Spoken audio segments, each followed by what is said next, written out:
This is a very bullish day. Of course, you know my point of view on bonds, and I think at 165 or 167, we are way too high on where the yield should be. I think the July 2016 low of 1.36%, 1.37 is going to be overshot by a big margin.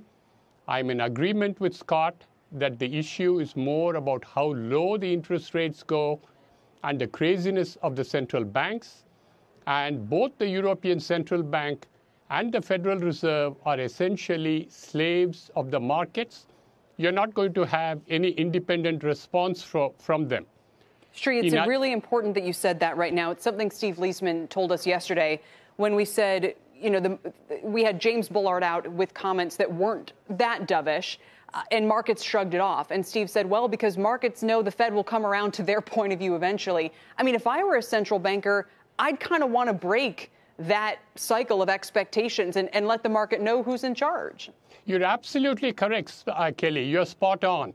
But in order for you to do that, as the hypothetical head of the central bank, you would have to allow rates to increase. You would have to squash the speculative bubble and cause a serious recession right now.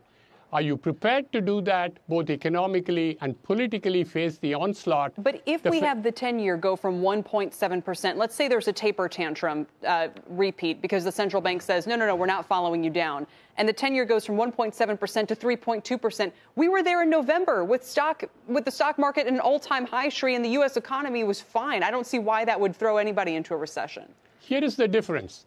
If the Fed were to say that, and they would, let's say that they either going to quantitative tightening is continued, or if they are going to increase the interest rates, the big difference I would have with the position you had is that the 10-year doesn't go from 165 to 3%. The 165 goes down to mere 50 basis points. It goes the wrong way.